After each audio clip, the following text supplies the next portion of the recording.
because I like to move around a bit. Good afternoon, everybody. Thank you for staying till 4:30 on what I know has been a busy and exciting day. My name is Chris.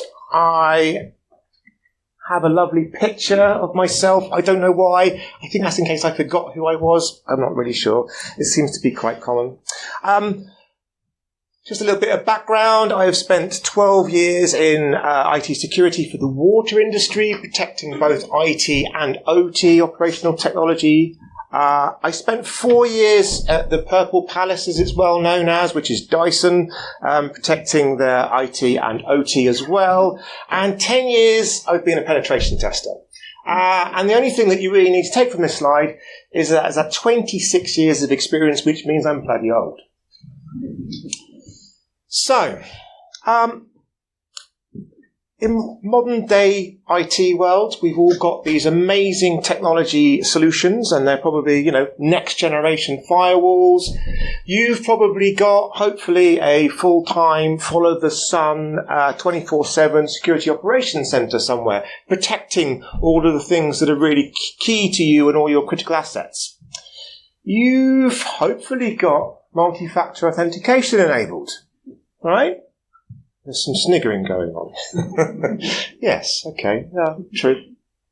So let's talk over some examples where physical security and or social engineering was potentially obviously missing from that company's sort of defense in-depth design or their model.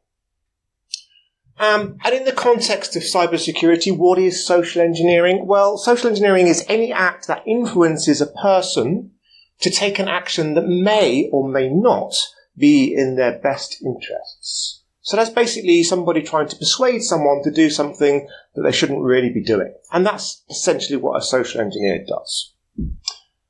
So let's talk over some examples. Let's talk over some war stories where this has not worked out quite so well. So the first one I want to talk to you about is Critical National Infrastructure, or CNI. And I was engaged to test this particular piece of Critical National Infrastructure. And the external internet-facing perimeter was really super secure, as you'd expect it to be. Great, tick in the box. The physical head office, the physical security around the head office, also really pretty secure. Great. And, well, a satellite office, not quite as secure, and let's talk about that. So, I made a pretext. Now, a pretext is a story that I have made up that is not genuine, but is potentially believable as to why I am going to be there. And so, I went to this satellite office, and massive high security perimeter fence all the way around it, big automatic gates, and a little intercom. Nothing else there, nothing to say what the company was or anything like that, just a little intercom. So I rang the intercom, and before I rang the intercom, I'd got this pretext, and my pretext is always that I am an IT network engineer, because that's my background. So those are things that I know about and understand about, and so if anybody challenges me on those things when I happen to be in this place, I've got things coming from the back of my mind that I know about. So it's easy. I don't look too suspicious.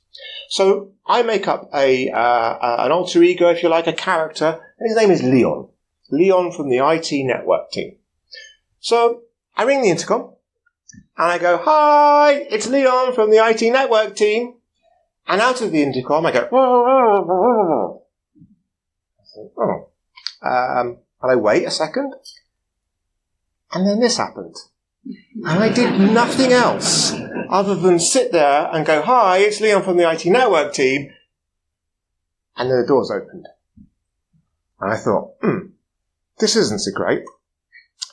So I drove in, and I walked into the office, and I got talking to the shift manager. And he made me a cup of tea. I love it when they make me a cup of tea. I didn't get any biscuits at this particular one, which is a shame, but I got a cup of tea. And I started talking to him, and we have a great conversation, and all the time I am plugged into his network, and hacking it basically, which I shouldn't, I shouldn't really be doing. I should be doing because I'm allowed to, but not really what the company wanted to happen. And this guy's very chatty. We're having a slight cup of tea. And he's really into IT himself. So much so that he has designed an Android application to do his job for him while he's walking around. So he has to go and walk around this particular site. And he's built this Android application, and he wanted to use it to make his life easier. Now, who wouldn't want to do that? Who wouldn't want to make their life easier? So he'd gone to the IT team and said, hey guys, I've built this Android application that makes my life really easy, and I can respond to things when I'm walking around the site that are happening in the control room. It's really great. Can I please use it? And the IT team went, no, of course you can't. And he got really upset about this because he was trying to do something to make his life easy. And then he starts talking to me about, well, they were really worried about hackers. And I was thinking, hey, I'm sat right next to you. And he's like, we're really worried about hackers, and they're really worried about, Russia and all this sort of stuff, and people jumping the fence. And I'm thinking, why the hell would you jump the fence? You just press the intercom button and you're allowed in.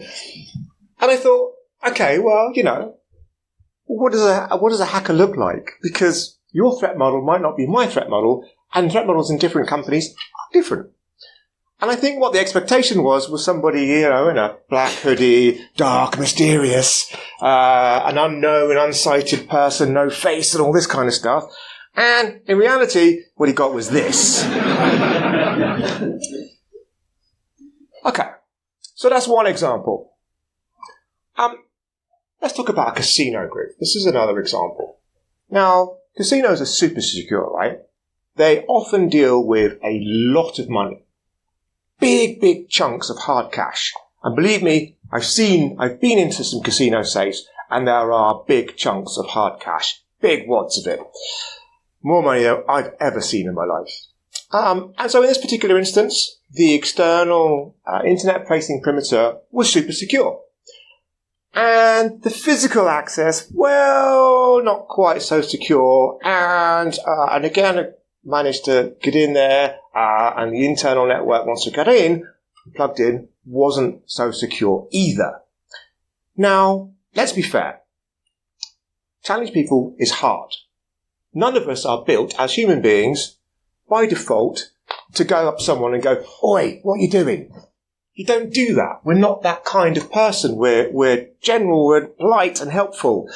So I get that challenging people in an office environment or a facility or whatever is really difficult.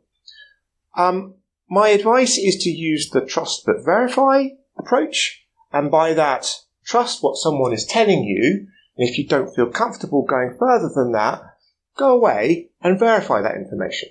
Because you will be able to find that person again if the information they've given you is not quite correct. But in this particular casino group, of all the people that had the most authority and the best authority to challenge me was probably the HR director. Because that's super high, right? That's a super high person with a lot of clout in the company. Unfortunately, that was the person that let me in. Not great. Okay.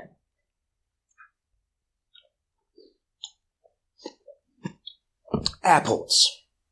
Now, most of us have been to an airport, and most of us probably think it's quite a scary experience, because when we go there, it just looks like a secure place, right? There are lots of physical security, there are police there with guns, there's the border security people, and if you go to, the US, you've got the TSA who are, very strict and very stern, and even all of the staff that are in airports tend to be on high alert. They tend to be trained to a level where they know that things are going to be dangerous and risky, and so they will report things pretty quickly. So I was tasked with getting into this particular airport, and again, the external internet-facing perimeter was mildly secure at the time, and they had a couple of issues. We talked to them about it, and they managed to fix it, which is great. But in terms of physical security, it's going to be really hard to get in there, right? It's going to be really hard to get into an airport, surely. Yeah? Okay. Turns out it wasn't quite so difficult. And in fact, I couldn't actually believe how easy it was.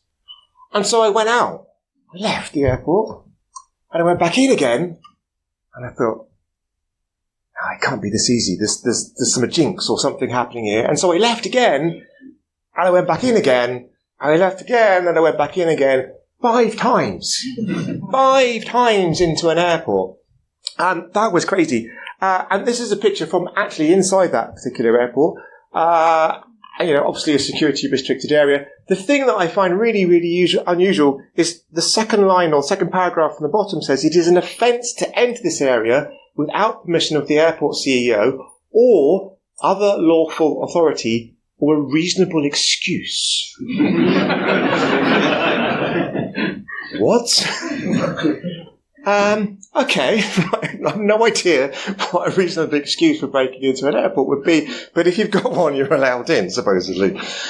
Very strange. As a social engineer, you often build up a collection of lanyards and badges. Here are some of the ones that I have. And I want to talk to you about badges because they're really interesting. So I was tasked with trying to get into a facility in the US. About 3 months ago, very high security, military, ex-military, people guarding it, 5-mile perimeter around it, lots of people with guns. We're very proud of guns, obviously, in the US. They've got them massively on display in the US, which is interesting. And I managed to get into this particular facility because what was happening was people were wearing their badges as they were walking in the morning, and, out again. And so I was able, with a smartphone, to take a video of people's badges. And I have a badge printer, specifically for my job. And what I was doing was basically copying. Did a design, basically, of their badge. It looked exactly the same. It didn't look exactly the same. It looked close. Because although, camera phones are pretty good at picking up high-quality images, they're not ideal, and they tend to mess with colours a little bit. So my colours were wrong, and some of my fonts were wrong. But I drove up to this facility, armed guard, showed me your badge, showed him my badge, he took a look at it, and let me in. Now, when I did the debrief with this particular client, and he said, well, how did you get one of our badges? I said, I didn't. I haven't got one of your badges. I printed my own. Well, let's have a look. Okay. Well, it's different. Yeah, I know it's different because I didn't know what yours looked like, but it's, as close as possible. This is cheating. What? Because somebody else can't buy a £400 badge printer from Amazon and make up a badge that looks the same as yours. That's cheating. Okay, sure, no problem. You might have some other issues there that are a bit strange. So I don't know how printing a badge that looks similar to theirs and it wasn't the same is considered cheating. Very unusual. Okay. So that's me getting in by, walking in or persuading someone that I should be there. There's some other novel attacks that I've tried in the past as well, and this was a good one. So there was a building that had floor-to-glass ceiling and had a hotel opposite. And I rented a very, very nice but very expensive lens, and I had to put down a £5,000 deposit just to rent this lens, and another £2,000 just to rent the camera as well. So it was quite an expensive one, but it was a lot of fun because managed to prove that by sitting in a hotel room at between 7 and 9 in the morning, looking down through a glass building, you can actually see things clear enough to be able to replicate and get very close to what a password should be. So that was an interesting job. If anybody wants to do the same, I have a tip for you. Don't use a monopole on a camera that is this big and this long and very heavy, because standing at a hotel window like this for 4 hours gets a bit tiring. But a tripods are much better. So yeah, if anybody wants to try that at home, don't use a monopole. It's not a good idea. Okay, so what about the perimeter? What about the outside bit? I talked earlier about how in most places that was really secure and really good.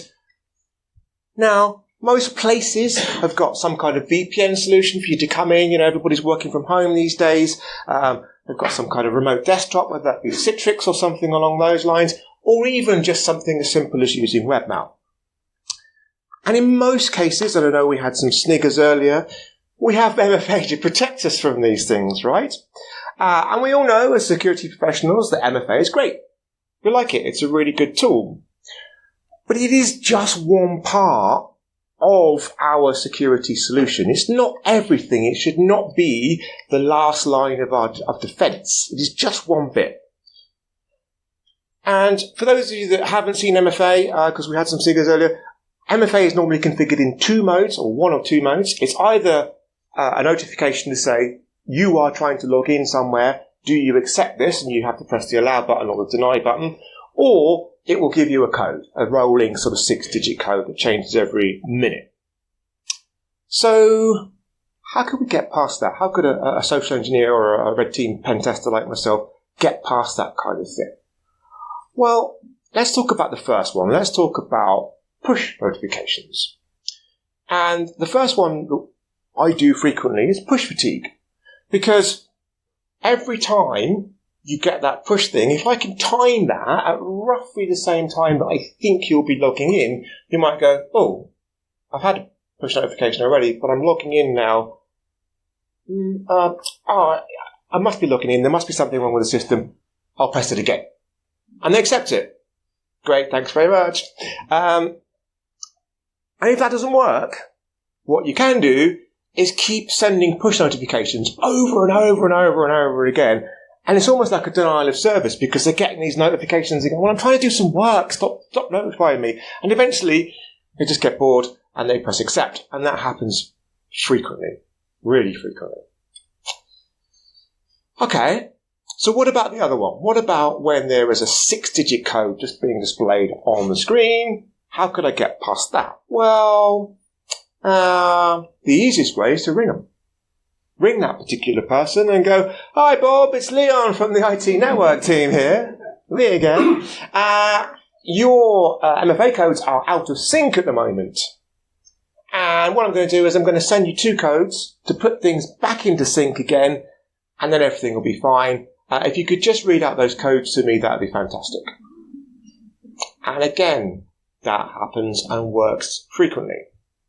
Now, what have we done wrong here? Well, what we've given is we've given our end users a piece of security technology, a security barrier, if you like, but we haven't told them about any of the risks that come with that. We haven't told them you might get Leon from the IT network team calling you and going, your MFA codes are out of sync. We don't give them that information. We just go, here you go, here's MFA, please use it.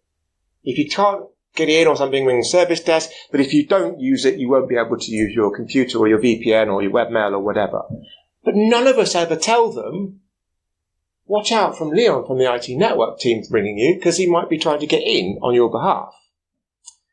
And I read something really interesting from the Wall Street Journal a little while ago that said the key challenge holding MFA back is not the technology itself. The technology is fine, but it's our inability to describe or communicate MFA to the end user in a terminology that they can understand. Now that is crazy. We're giving end users something that we want them to use every single day, and we're not telling them how to use it properly, and we're not describing properly what it actually is. So that's not great. So we've talked a lot about the problems, if you like. Let's talk about some solutions.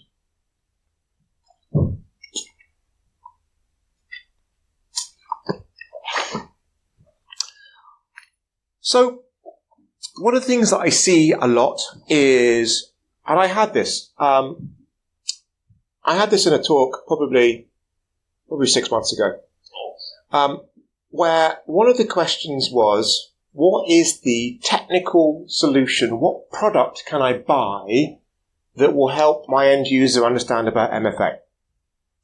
And I thought, why would you want a product? Why, you've got all of this money spent in your next-gen firewall and your EDR solution and your MFA and all of this stuff. Why is your default to buy another product to help people become aware of something that we as an IT team or a cybersecurity team have enforced upon our end users?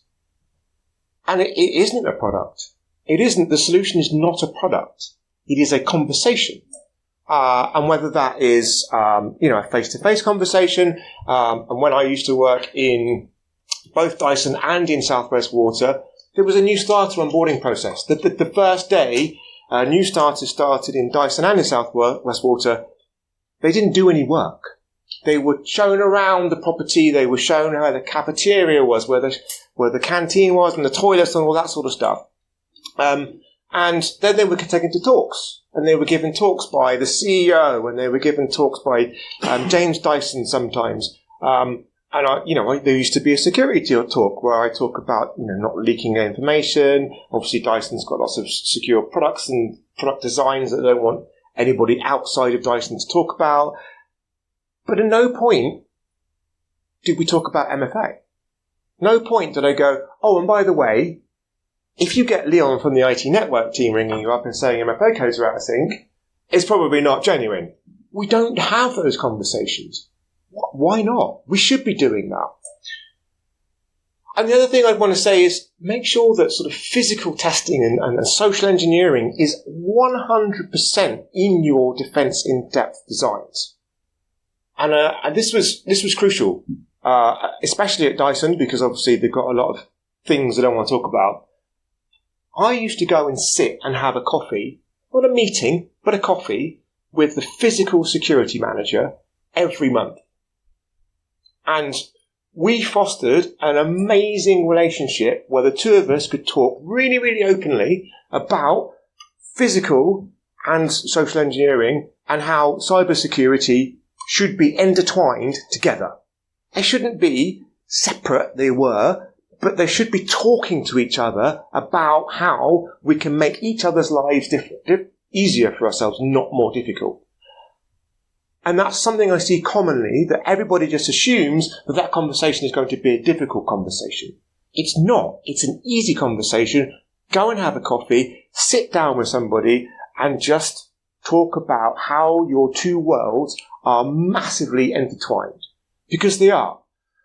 The number of times you see something secure from the outside, from the internet-facing perimeter, and then you walk inside somehow, and the inside is soft. By that I mean vulnerable, and it's very easy to hack, etc. Well, whose fault is that? Because physical security teams let me in? Or is it because the cybersecurity team has not thought about how soft the inside should be and should be making it harder? If you go and talk to the physical security team and make your lives easier and intertwined, brilliant. You're making each other's lives easier. So yeah, anybody who is having that conversation, good on you. If you're not, please go and have it. My other suggestion is don't just dump tech onto end users and expect them to understand or even know about any new risks or any attack surfaces that come with that tech. They're not going to. They're not going to understand that you've given them an MFA tool and that you've now pushed your security boundary out to your end users. They're not going to understand that. They're just going to go, oh, bloody hell, the cybersecurity team are making my life difficult again.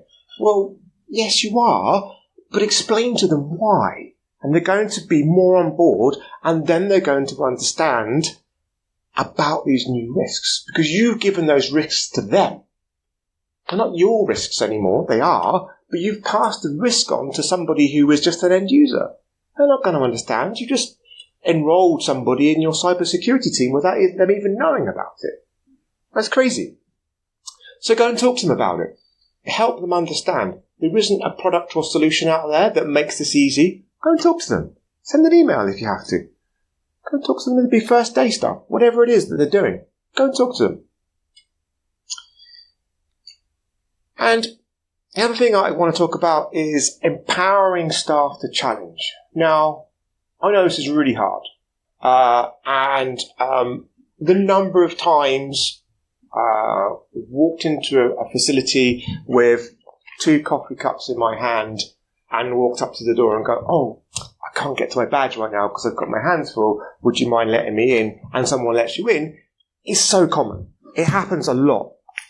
But are you helping your staff and giving them the tools to encourage them and empowering them to challenge me with my 2 coffee cups in my hand, standing at the front door trying to get in? Have they got that authority? Do they know they have that authority? Probably not. So tell them they do and encourage them.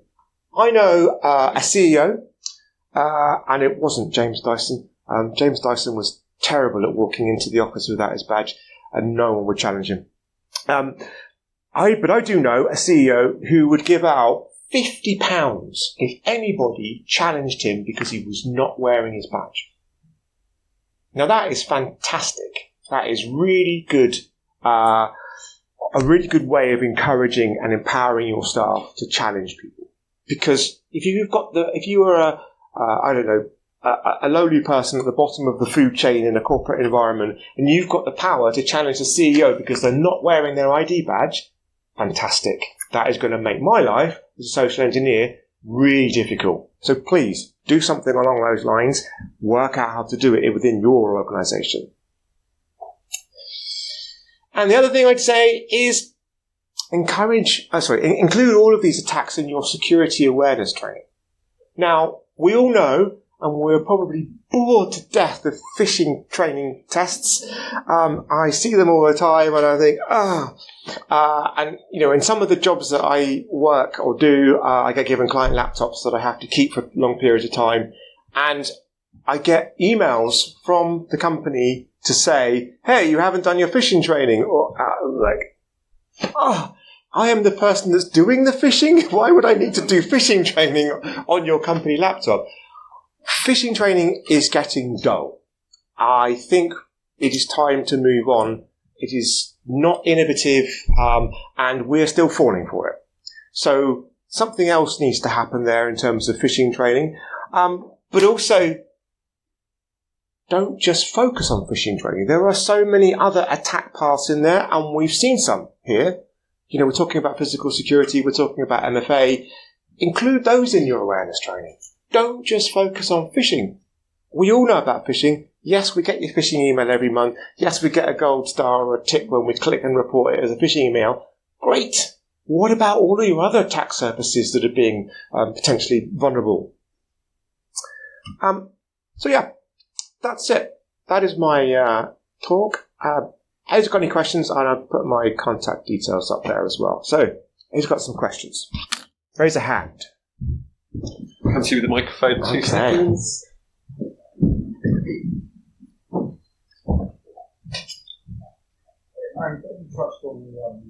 Is that microphone on? Oh, I see a green light. Hey, there it is. I touched on awareness training and vision training and stuff like that. Somebody said that countless emails saying, please stop, they're going to reach idiots. What do you do about what we call awareness fatigue? If you send out an email once, they'll read it. You send it twice, they'll skim it, and they ignore it every single time after that. No matter what you do, what would you do to try and re-engage staff? For example, if you try and add a few please if you're on the phone, like that as well. Say, thanks, I'll call you back. Probably the easiest way to deal with it. But again, you add it to the email, they'll read it once, they'll skim it twice, and after that, they won't leave it open. Yeah, I get it. What cadence are you sending emails out? It's all small, so we're always trying to be polite about it. But how frequently are you sending out? Like once a month? Is it once every 3 months? Maybe once every month, once every 2 weeks, again, depending on the company. So obviously, don't send like once every day. But again, it's just a gentle reminder saying please be aware of the steps and processes. But from being from the network admin side, you see that they're not actually reading your emails. Of course, yeah. So what we use to sort that one? I'm sorry to be blunt. It sounds like the frequency that you're sending them out is too much. It's a bit like when we get spam email, and if I sign up to Clark's, for example, to buy some shoes, if I get an email every week, the first thing I'm doing when I get the second one is I'm clicking the unsubscribe button because it's too much for me. If you're sending out awareness emails at that frequency, I think that people are going to get turned off to it very quickly, and they will want to, although there isn't a button to say unsubscribe, they will probably want to unsubscribe. Think about it in that same way. If you get marketing emails, what kind of frequency, what kind of cadence are they coming in at that is acceptable to you normally, as opposed to too much? And if you're sending something out every 2 weeks or every month, and you're not getting a lot of hit rate from that, or a lot of interest in terms of people clicking on those emails, maybe it's going too frequently. Also, think of something different. Don't just send emails out. Think about how you could potentially do a coffee workshop or something along those lines and let people come and talk to you face to face. I know as IT sysadmin, because I've been one myself, we don't necessarily like talking to people face to face because they tend to ask us lots of awkward questions about how to fix their email, for example. But go and talk to people and do a coffee morning or something along those lines, or a talk or a Zoom call if you've got lots of people who are working from home. Approach it differently and variation. If everything is the same and we know that every month, without fail, on the first of the month, we're going to get an awareness email or something, people will switch off. It needs a bit of variation, and you could be clever in terms of sending it every 3 months for one batch, and then every 2 months, and then 6. Vary it. Make a bit of variance, because that's how our brains will work better, I think. Any more questions? Do you think we should make more awareness on users on social engineering attacks and from supply chain? Yes, there's a lot of. I mean, I hate saying it depends. It depends on your business risks. What are you trying to protect? What things have you got that are potentially a risk, that are interesting to somebody else, a potential hacker or an attacker or nation state or whatever it is? But yes, if you've got that sort of thing that needs to be that kind of level of protection, absolutely, yeah. I've got a question. I've got the microphone, so I'll go first. Oh, this is abuse of power, this is. Abuse of power! Yeah, exactly. So the question I've got is, obviously, in these social engineering attacks, we've encountered situations where the morality of social engineering attacks is questioned. So there's one quite famously in the news a couple of years ago when COVID hit, whereby an organisation had simulated that they were getting some kind of payment for COVID, and it worked really, really well, as it would. Yeah. Do you sometimes, so obviously the same sort of things happening with voice phishing attacks as well, where sometimes organisations are just curtailing them completely from us as a consultancy because it seems potentially immoral? Do you think morality is holding us back? It's a really hard question. I love that question. It's really hard. I'm just trying to think of some examples that I can tell you of that are a colleague of risky. yours not described as being professionally evil. Yes, professionally evil. So there's some people in the room who I used to work with, and we have a common colleague who was described as professionally evil, who came up with something very similar to that. And again, it goes back to the same question. If you've got things that are of that type of risk and you are facing that kind of attack or threat, then why not? I don't like it, but if somebody's going to do it, then why not test it? The other thing to say is, this shouldn't be our only line of defense. If you've got a problem where one particular user is going to compromise your company by falling for exactly that kind of scenario, there are other problems. And let's not take or forget about those, because they exist as well. So yeah, it's not great, I'd admit. But if a company will come to us and go, hey, Chris, we have got nation-state attackers, or we're at risk from nation-state attacks, we want you to emulate this. yes, because you're trying to protect something that is important to their mind, would have to emulate that because the nation state is going to do that. So why not? Yeah, absolutely. Thank you.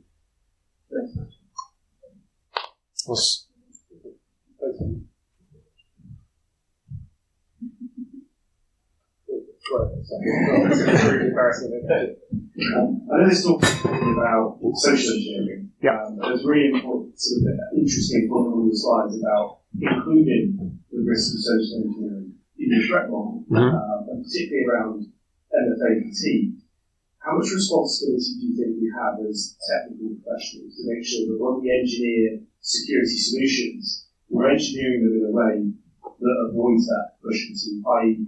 how frequently that push happens? And as we know, whatever Microsoft's Zero AD is called this week, I know they just changed it every 5 seconds, but when you integrate that with other applications, it throws out spurious push notifications in the middle of the day, and what responsibilities do we have to try and mitigate against that push fatigue? A lot, I'd say, because let's think of a web page, or let's think of a mobile application. If a mobile application is horrible to use, and you're trying to sell it to a customer, they're not going to use it because the UI is awful. But what's nice is that web application designers or mobile phone application designers have matured. And they've taken into consideration human responses and layout and what looks nice in terms of UI. And in some places you will get companies who hire UI specialists. They know nothing about the coding of the back end or anything like that. They just know how to design a pretty user interface. We, I think, in the cybersecurity industry, are in the early stages. Although we've been around for a long time, we are only just getting to the point where we are starting to interface properly with our end users. So we are at the beginning of this horrible UI journey, and what we need is some UI experts who come in and design a nicer thing that is better for the end user to use rather than a clunky, horrible interface. The interface that we've got in terms of a MFA push is relatively straightforward because a UI designer has designed it. But in terms of the cybersecurity journey, I don't think we're quite as good yet as we should be in terms of interfacing with our end users around what works for them and what doesn't work for them. Does that make sense? Definitely, absolutely. And do you think there's worth a conversation about balancing the risk of account takeover with, say, the frequency of pushes actually is maybe once a week for a known user on a known device, perhaps a better method than every time I log on at 9 o'clock in the morning and then halfway through the day because as your AD has done something wrong because there's some legacy or things like that. Yeah. Yes. However, you need to have detections in place to spot irregularities.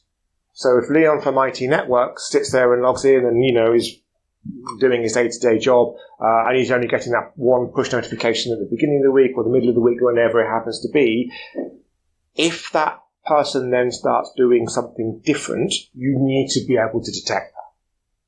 If you can't detect that, then maybe you should come down to 2 a week or 3 a week, maybe something along those lines. But I totally get that the fatigue thing is horrendous at the moment. It's beautiful for me because I'm allowed to take advantage of it. But yeah, it's not great for end users yet. I guess, Jeff, we've probably got time for one more question. So we went right. Anything from this side? Well then, yeah. Thank you for the great talk, actually.